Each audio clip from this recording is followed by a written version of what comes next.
What is up, YouTube? That's it here, and today I'm bringing you guys all the info I could possibly find from today's Pokemon Nintendo Direct Sword and Shield Edition, the huge reveal. There was so much stuff in this Direct. I was completely blown away.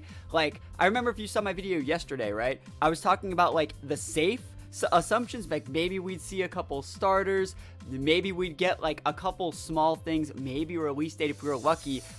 This Direct completely, like, blew me out of the water.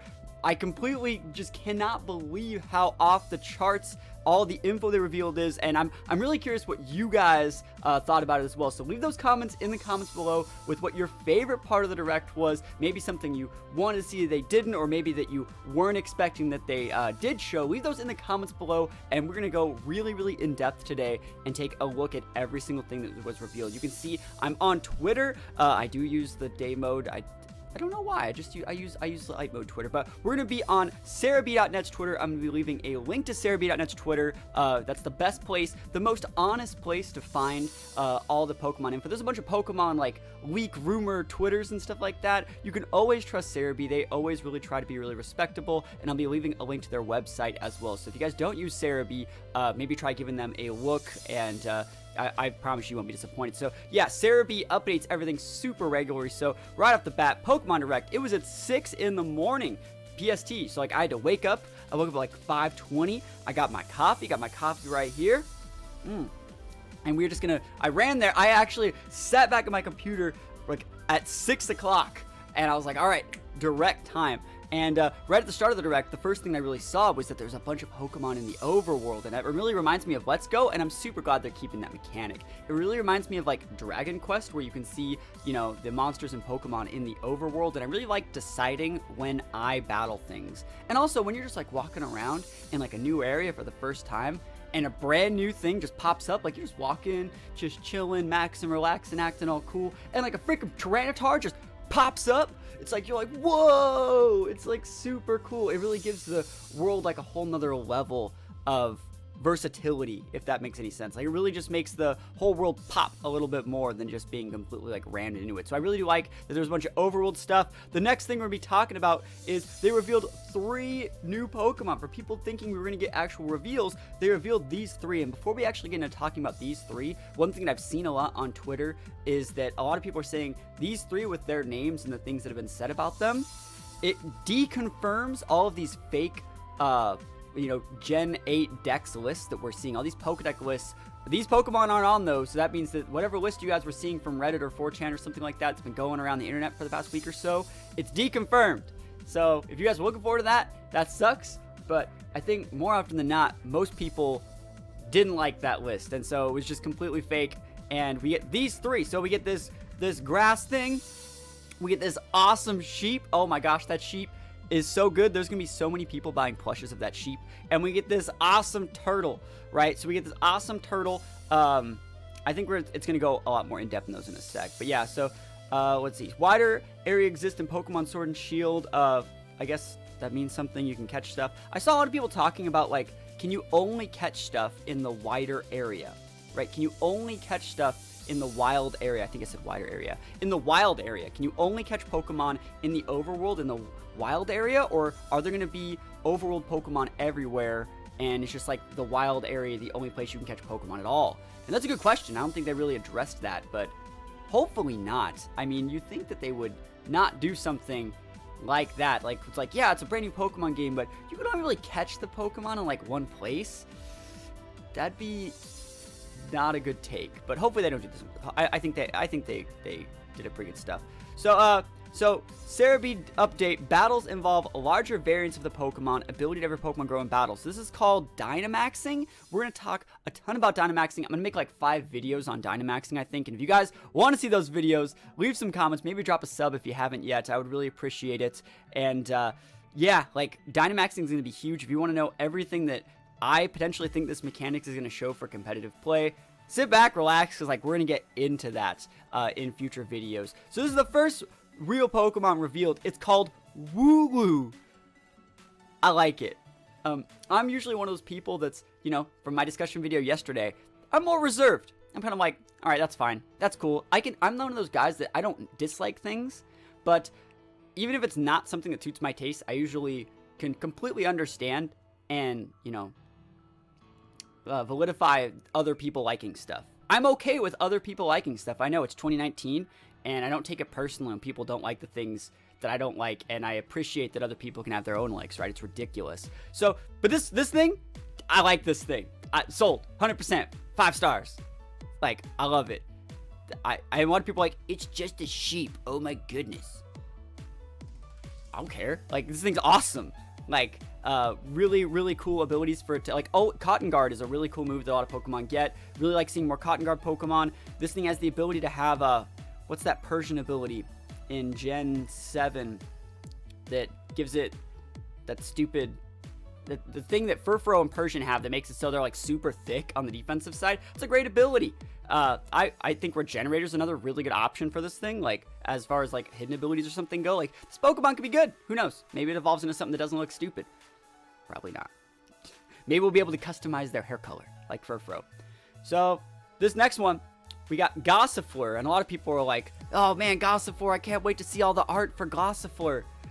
It looks okay. I like grass types. Grass types are probably one of my top 5 types, and so really cool. It looks cool. It evolves into a weird looking Jumpluff, but overall, pretty cool. A lot of people are like, I don't like the way this art looks, and it's like, every gen's gonna be completely different, so it's like, yeah, this Pokemon's just a sheep, and this Pokemon looks like some sort of weird anime protagonist. But yo, this is a Pokemon. Dreadnought, yo, come at me. I don't know if this is a water type, I don't know if this is a dragon type. It has huge crunchers. Like, I like this Pokemon. Another 5 stars. Like, I like this thing. I don't know if it evolves. It's probably going to be like that first Pokemon you see in the game that you can, like, it's the first rare spawn Pokemon. Like, think of it like finding, in Let's Go, like finding like an Onix in Mount Moon. You know, it's like it's that first big Pokemon that you can find that gives you like a really good power surge right at the beginning of the game, but towards the end of the game, it'll kind of drop off. And it'll be like, whoa, it'll like spawn. It's like really big in the overworld. And so like, I think this Pokemon's great. Perfect type of aesthetics for that type of stuff. So really cool stuff from Dreadnought. I can't wait to see base stats for that thing. Even as long as this thing has like 90 to 100 base attack, I'm going to try using this thing competitively because it's probably not terrible. All right, this thing, yo, the bird is the word. This thing, Corviknight, oh man, I'm so excited. Raven Pokemon, I don't know if it's going to be like a dark, it's probably going to be flying, but like this Pokemon was my favorite one from the trailer. Holy moly, this bird Pokemon, all the bird Pokemon are good, except for Unpheasant. No one likes Unpheasant, but like Pidgeot's cool. Man, even like Noctowl's cool. Tailow's cool. Staraptor's the coolest bird in the world. Talonflame's pretty cool. There's a Gen 5 bird. That's Unpheasant. No one likes Unpheasant. And then all the birds are always cool. Every single game has its own bird. This one is probably the second coolest one after Staraptor, guys. If you guys have a tier list of your top, like, birds for every single gen, like top, what is it? I guess it's 8 now. Birds for like the birds you can get at the start of the game. You probably catch a cute little Raven. It has like a middle form that's a little bit more edgy, and this is the Corviknight Edgelord. 5 stars. 5 stars. Love it. This Pokemon is just so cool. And this is the evolved form of that Fleur thing, Eldegoss. It's like a awkward Jumpluff, and this Pokemon's okay. I don't dislike this Pokemon. I hope that this Pokemon, like, whenever they release Grass-type Pokemon, the first thing I always want to check is, like, well, it's Grass-type. The real question is, does it get Sleep Powder? Because, like, some don't. And it's awkward, you know? Like, all Grass-types should get Sleep Powder. If it gets Sleep Powder, it's usable. That's how I see it. So as long as this thing gets Sleep Powder, I'll use it. But, like, you know, sometimes they don't, and it's weird. Sometimes they don't, and it's weird. Like, I'm not asking for Spore. Just give me Sleep Powder. I'll make that work. All right. So, Cerebi also said, Pokemon in the wide area vary depending on weather and location. So that means that's another thing that's kind of making me think maybe you can only catch Pokemon in the game in the like wide area or wild area, whatever it was called. And you know, that's weird, right? Maybe you can, like, you know, in Celadon City and like Let's Go, you could pay the person like $10,000 to set nature. Maybe you like pay someone $10,000 to set your weather and pick which one you want to do. That'd be kind of weird, but who knows? Speculation, rumor mill. Yeah, this is where we're going to start talking. Introducing Dynamax, a new feature in which your Pokemon essentially turn into giant Pokemon. So this is very similar to raid battles from Pokemon Let's Go. You can also group up with three other trainers. You can do it in local or online, which I think that's amazing. Like, you know, I'm used to Nintendo not giving us what we want when it comes to online, but this is great. Like, adding online functionality to this. We're gonna stream the shit out of this on my Twitch TV/THATSAplusONE, link in the description. We're gonna stream a ton of this, so if you guys want to be part of this stuff, like, I'm so down. It's gonna be a lot of fun. But the thing about Dynamax, and let's see if there's anything else I really have to cover before Dynamax. Yeah, there's gonna be talking a little bit about Dynamax. Yeah, let's just scroll up a little bit. Dynamax Pokemon gain powerful moves. Dynamax works once per battle, similar to like Mega Evolution or like Z moves, but only lasts 3 turns, unlike Mega Evolutions. So you can see the gains like this Raichu would gain Max Lightning, Max Guard, Max Knuckle, Max Strike. So it makes the moves all powerful, right? And yeah, Max Raid battles are a multiplayer feature where players come together to face wild Dynamax Pokemon. Really going to be a lot of fun. But we're going to talk about Dynamax, right? We're going to talk about Dynamax and what I think it means for competitive play. Now, I'm going to make an in-depth video on this, but just hear me out. In Gen 5, they released the gems mechanic. So gems were things you could put in your Pokemon. You guys think of the normal gem today. Gems were a little bit better back then. They gave them any move that you used a 1.5 boost. So let's say I were to use a flamethrower boosted by a fire gem, it would give my flamethrower a 1.5 boost. And if your opponent used like protect or sub, like I just wasted my gem. You know, that's pretty balanced. Actually, it's pretty balanced. And they actually scaled that back going into like 2014 and Gen 6 and stuff like that. Speaking of 2014, they released Mega Evolutions. Incredibly unbalanced for competitive play. It created a protect the Mega type of playstyle, and while that does suit some people's, you know, skill set for competitive Pokemon, you can't tell me that it's something that's inherently balanced, because certain Megas are a lot better than other Megas, and it creates a really polarized metagame. It gets even worse. Going into Gen 7, they released Z moves, which are very similar to Gems. They still take your item slot. They give you a really massive amount of damage for 1 turn. But the problem with Gems is you could protect to get around it, and they would just essentially waste their gem. But Z moves go through the protect. They can still crit through protect. Z moves do more damage than like Gems moves did. And it's just all, Z moves are just not balanced. And when you pair Z moves with Megas, you get a really polarized metagame focused on pinning opponents, and it just really cuts out the ability to be innovative. It really streamlines the whole game. And so, like, a lot of people have problems saying, like, Pokemon is so dumb. There's 900 Pokemon, but there's only 20 good ones. The reason why people think like that is because things like Megas and Z moves make it so the 20 best ones at using those mechanics are the ones that are usable. It really cuts out a lot of weaker Pokemon from seeing play because they just can't keep up with getting one-shotted by all of these super overpowered Pokemon. So now that we have the history lesson over, what does Dynamax add to the mix? So like they said, Dynamax, any Pokemon can do it. They go into raid boss mode, super big mode, and it says they get like a lot stronger, right? So they get like all these different super Z move level. It seems like the mix of a Mega and Z moves. So it's like, imagine you just fire Z moves for 3 turns. Busted. And we don't know if they get like additional base stats. It just says Dynamax Pokemon get more powerful moves. If that's all they get, I'm still upset.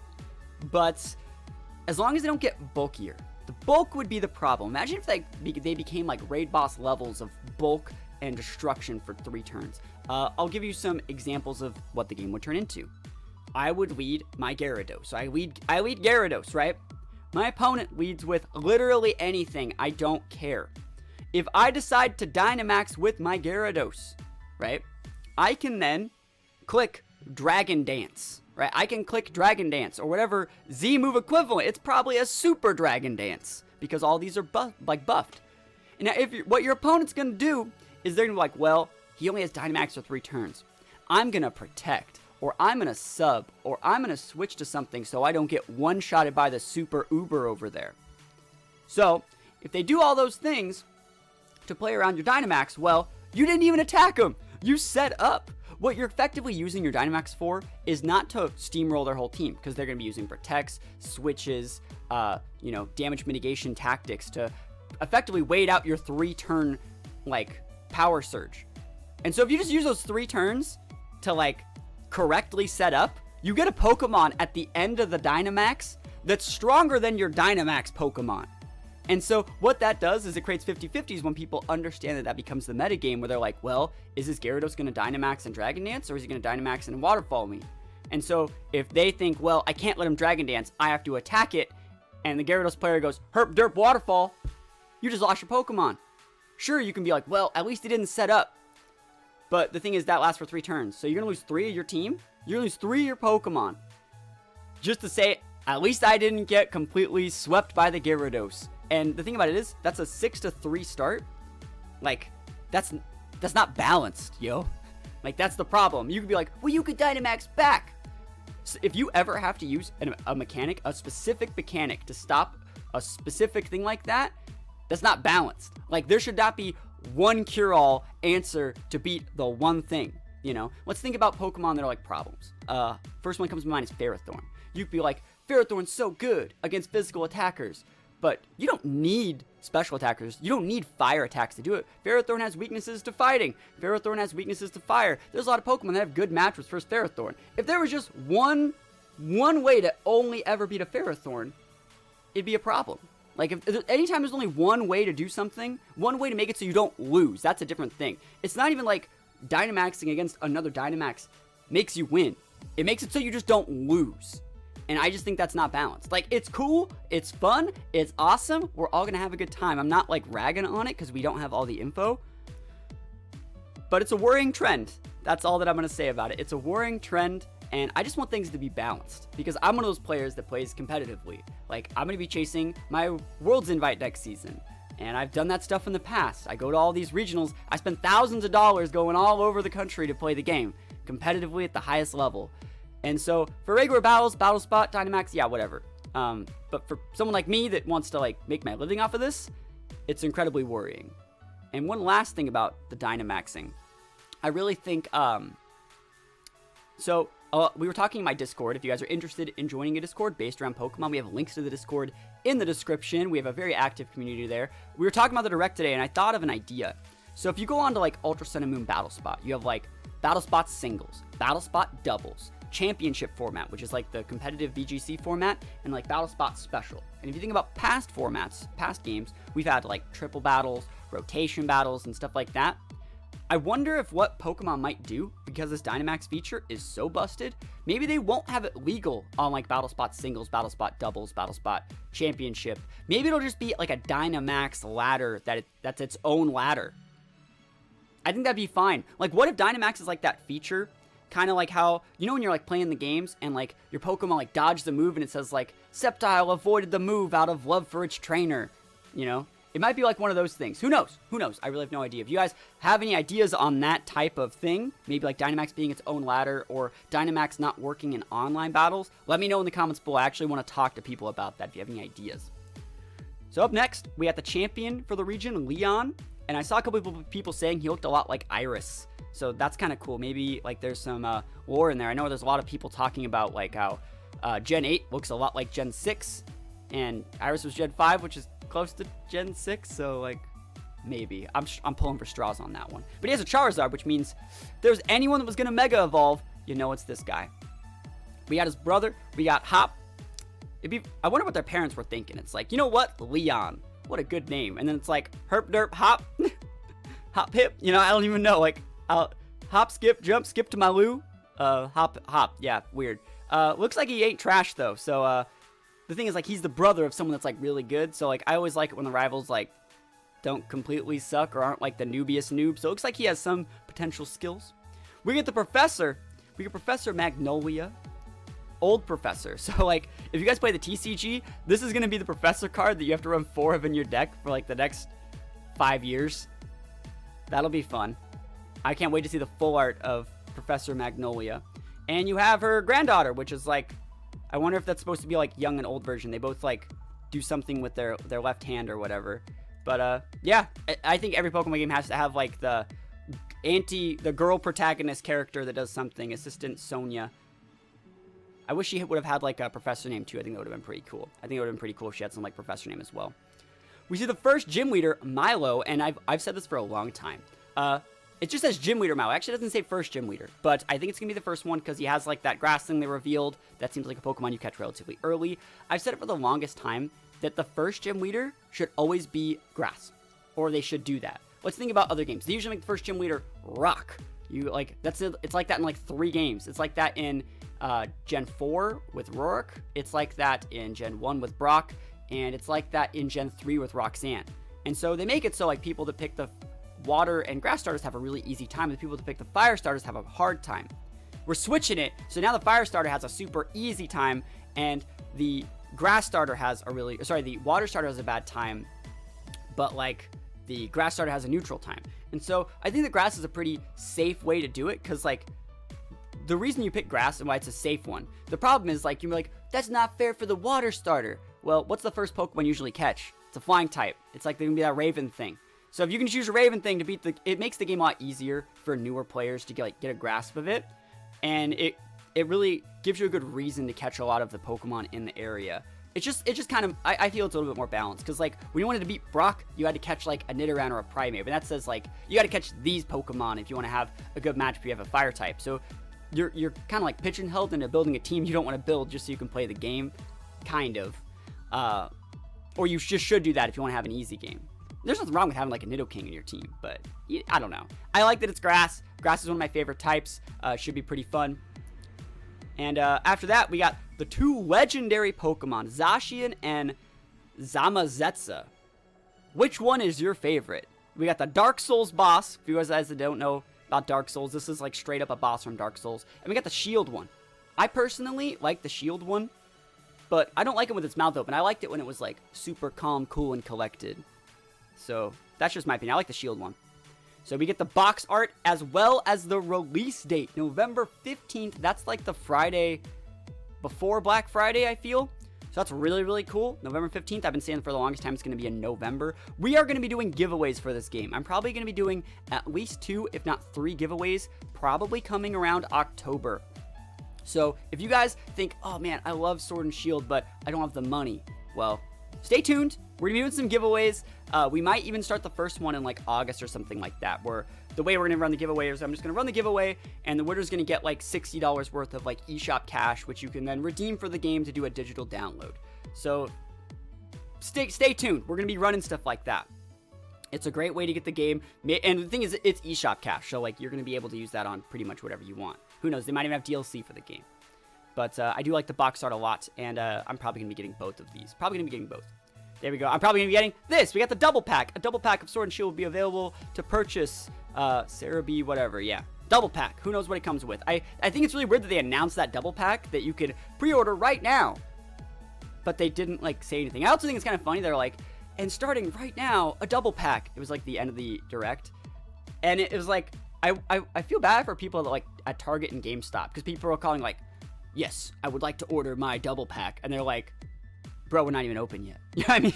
I'm kidding. Like, currently, it's like 7:30 when I'm recording this. Like, GameStop's not even open yet. They're going to open, and people are like, yes, I would like 1 Sword and Shield, please. I saw it on the direct. And people are like, how's that? It's not even my computer, fam. But, oh well. I think that's all right. So, this is just more Cerebi stuff. We get pictures of this. I didn't see this anywhere, but I guess Rotom phone. Okay, I want this phone. I want this. Give me this one. This looks sick. This one looks like it wouldn't fit in my pocket, but like, I want this overlay. Someone should sell me this. That looks cool.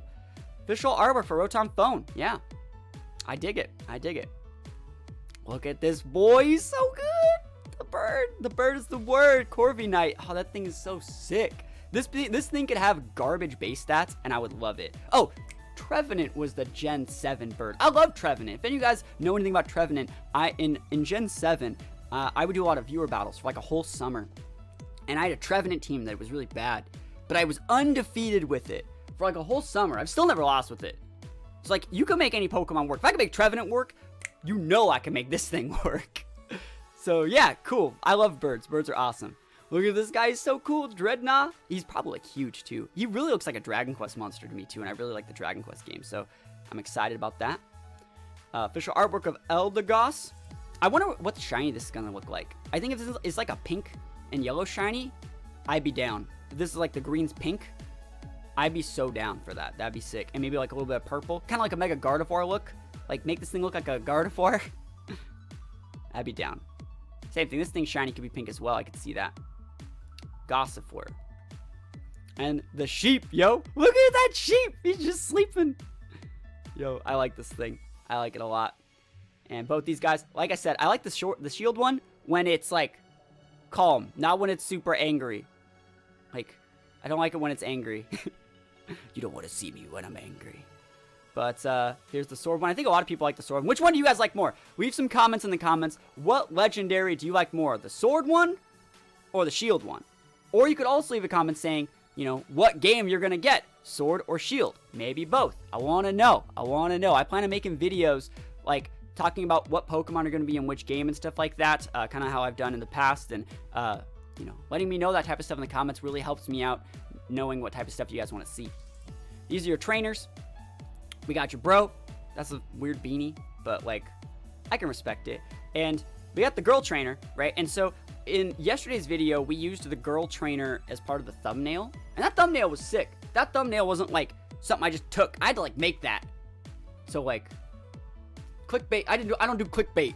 Like, I didn't just go to Google and rip something. I like made it. So it was pretty sick. But anyways, a lot of people left comments saying like, I want the girl trainer's name so I can use like English, Scottish memes. And like a lot of people did it, like a lot. It was really surprising. So I think a lot of people just want to know more about this trainer. But like, I don't know. I usually always, I take turns, right? And so like in Ultra Sun and Moon, I was the guy trainer. But in Sun and Moon, I was the girl trainer. And then in Omega Ruby Alpha Sapphire, I was the boy trainer. And then in like X and Y, I was the girl trainer. So since I was in Let's Go, I was the girl trainer. I'm probably going to be the guy. Like, I just alternate. And a lot of people are always asking questions like, why are you the girl trainer? You're not a girl. I don't know why people ask that. It's like, it has nothing to do with any personal preference. I just like to switch it up. And since I have both games, I'm going to do both eventually. But I'll probably do the guy trainer this game. Probably do the guy trainer. Wait, hold on. Okay, I thought those were Crocs. I was going to be like, I'm not wearing Crocs. But they're not, so we're safe. We're safe, guys. How do I get out of this? There we go. We got your rival. We got, or the champion. We got Leon. I feel that, like, those shorts make this look weird. But that's just me. And you know what? Thinking about capes. I was on a road trip recently, and I was asking road trip questions, and they're like, what is one, like, fashion thing you wish would come back? And one of my friends, I asked my friends this question, and their answer was, I want capes to come back. And I was like, damn, I would wear a cape. Imagine just like every day, just wearing this sick cape. I could wear a cape everywhere, except for around airplanes. This guy looks weird in this picture. He looks like a Scraggy or something weird. I don't like, he looks like a freaking, what's that, Sobble? So he looks like Sobble in this picture. I don't like it, but I guess. The other pictures of him were a lot better than this one. Like, who stands like that? Who stands like that? I don't know, man. I don't know. We got some more art of the starters. We got Grookey. We got Score Bunny. And we got Sobble. He's all washed up. Those are okay. Those are okay. I still know what starter I'm getting. And then we have the official artwork for Max Raid Battles. That's the type of thing where you link up with 3 to 4 other players and just play in the battle against the Super Max Pokemon. Freaking, I don't even remember what it's called. We were talking about it a second ago. But yeah, it seems pretty cool. I can't wait to stream that stuff with all you guys. It's going to be an absolute blast. It's going to be a great thing. We can probably do that a few times a week. And last but not least, we just have some more pictures. Some pictures of the Galar region. It's a Bounce Suite. I think that's what that's called, or whatever the mid form of that is. And Score Bunny. And then, yeah, that's where you go to the Max Raid Battle, I think, is where those red things that appear, you just use that as a docking area. Maybe that whole area is like a Wi-Fi area. Who really knows? And you can see other people. Maybe you see other trainers there, and maybe that's how you climb the ladder, just finding people to battle. So let's see if Cerebee's updated anything. Looks like they haven't. They're having a lot of stress on their servers. But yeah, that's pretty much it. Well, last things I wanted to talk about are, we saw a lot of Pokemon in the game. We saw a lot of Pokemon that were, from other games, right? I saw Butterfree, I saw Arcanine, I saw Melodic, I saw Gyarados. So just personally, me thinking here, I'm a VGC player, we can maybe assume that that game's decks, their base decks, are gonna be those mons are gonna be in it. So in a metagame based on Arcanine, Gyarados, Melodic, Butterfree's in it. Reminds me a lot of VGC 2017. So if you want to get good, you want to start practicing for Sword and Shield to be the best you can in competitive play, and you're going to use this as your fresh start, maybe go up and look back at some VG 2017 content. I have a lot on this channel. You can look at it here. You can also try looking up from VGC 2017 World Championships content, because it seems like it's going to use a lot of the same Pokemon. So if you want to get an introduction to competitive play, maybe now's your time. Like, it's going to be coming out on November 15th. You got like 4 or 5 months to learn how to play competitively. Like I said, my channel's a great place, but there are also other resources. One last thing is, I remember it briefly talking about in these Ultra Max battles, right? What are these called? Max Raid battles. How it's like certain Pokemon are only available in the Max Raid battles. And this kind of reminds me of kind of like Island Scan, or maybe if you guys remember with Gen 6, like certain Pokemon were in that place at the end of the game that had to do with friend codes that you could catch, like that Pokemon Park thing. So maybe that's how you get hidden ability Pokemon. We haven't talked that much about abilities at all since we've been doing Let's Go for a while, but like maybe the way to get Weavile with Pickpocket is to compete in this Max Raid battle. Other than that, maybe every Weavile is just a regular Weavile. Who knows? I think it's actually really, really cool, and that'd be a really cool way to like gatekeep the hidden abilities, because it makes you actually have to do a decent amount of work, but it's not something that says you can't do it. Like, you know, in that Pal Park thing, you know, you had to find someone that had the right friend code. Like, if you wanted to get a Ditto in Gen 6, you had to find someone that had the normal friend code, like, add them, and then you can go catch your Ditto. So that was a great way to do it, because as long as you had the time, you can do it. But I hate ones that are like, you know, you can do things on a certain day from like 2 to 3 p.m. type stuff. I don't like those. Those are stupid.